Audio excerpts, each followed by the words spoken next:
All right, YouTube, Milsurp aficionados and gun guys and gals. This is the update on the Moz 4956. I did get it out to the range, and there was a couple of issues. The first time I took it out, I had made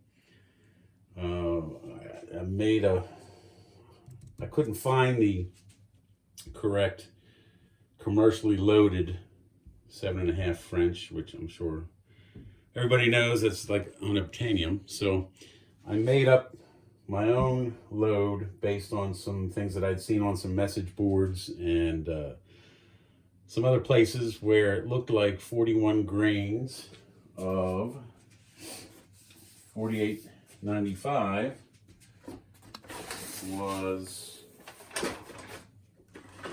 an acceptable load. So I loaded up 41 grains of 48.95 with this projectile, which is a 147 grain boat tail spitzer round, and didn't really have great results with that. And I'll show you the results here in a minute. Yeah, they tumbled badly.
As you can see here,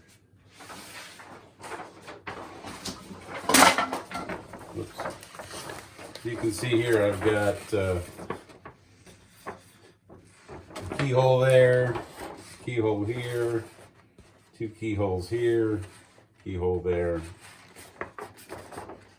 and just, you know, that one looks like it went in backwards. So you can see that is not the result that I wanted. I also have another one here.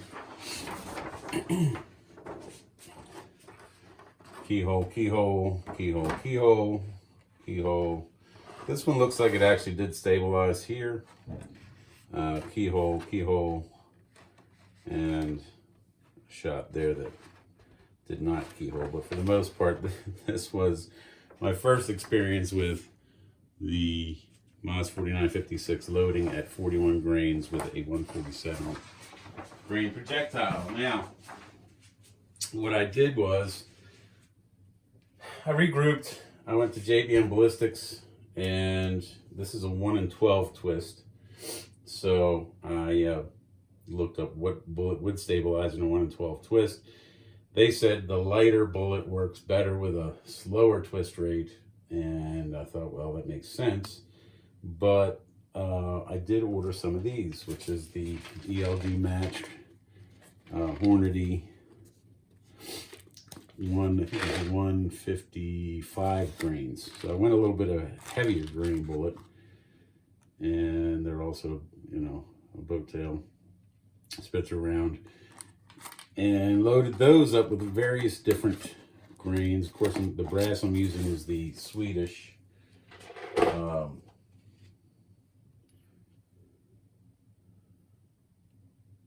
that I cut down and opened up a little bit so it'll accept the 30 caliber projectile.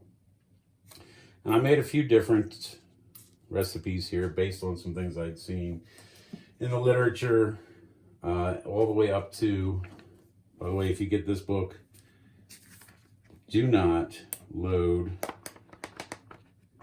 I'll show you here.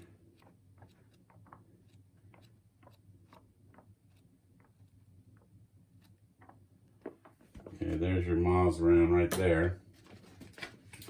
And it says here, in 150 grain, with IMR 4895, you can go to 48 grains, which is 2,600 or 2,800 foot-pounds velocity, energy, you know, 2,800 feet per second, I should say, velocity, energy 2,600. So this seemed like a very hot round compared to what I was seeing, because the other literature that I was seeing was 35 grains up to about 38 grains. And I loaded up some H355 at 35 grains. I loaded up some IMR 4350 at 47 grains.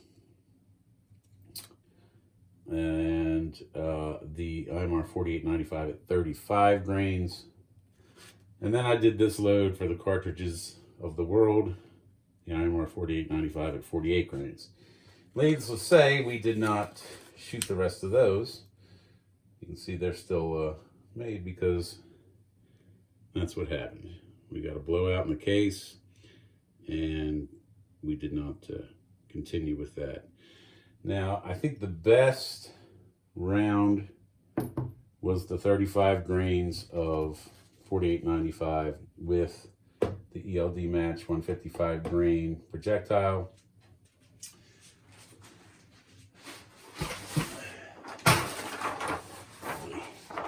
So this is basically where those rounds hit. Okay, so this is the 35 grains of 4895. They all seem to stabilize well. This one here, I think I pulled because I was aiming basically here. So it was shooting a little low to the left, and I pulled that one.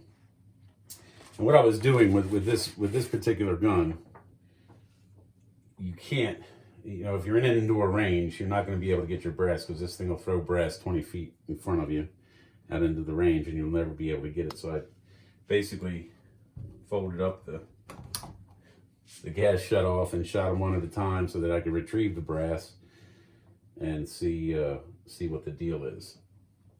Now, the number twos were okay. That was the 47 grains of 4350. You can see I still got some tumbling here. And the number ones was the H350 35, I'm sorry, which were here. And it looks like I got a double hit here, so that wasn't too bad. And then of course the 14895, which I was aiming basically here, shot high and over here. That's a number one there. So 1, 2, 3, 4, 5. I pulled that one. But I think the load that works, which I'm going to go ahead and load up another 20 rounds, is the IMR 4895 at 35 grains with the 155 grain ELD match projectile. So, needless to say, I'm a little worried about some of the blow-by here I'm getting. I think the chamber might be a little bit out of whack. As you can see, I'm getting a lot of dirt on the cases, so if anybody knows what's up with that, I mean, this one's not too bad.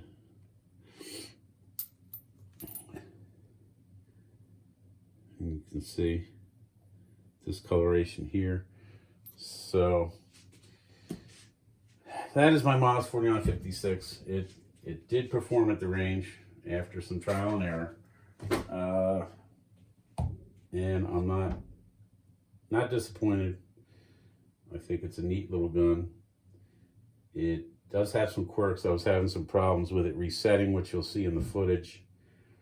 And I think that was a matter of me increasing the depth here because, like I said, I did have to shim the trigger guard and the trigger out down a little bit because I think it was sticking too high up into the receiver.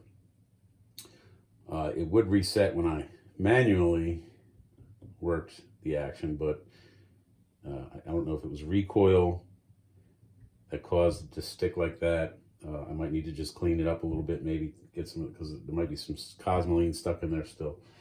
But overall, I'm not disappointed with the gun.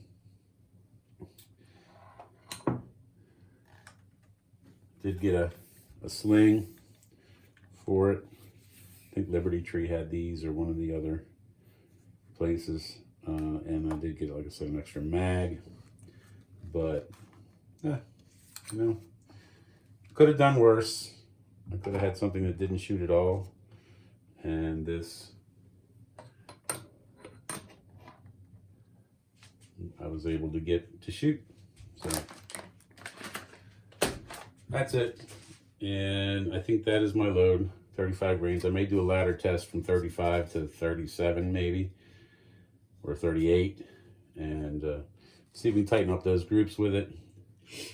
And we'll let you know in the future what goes on with it. So that's the Moz 4956. You guys take care, God bless, and we'll see you on the next one.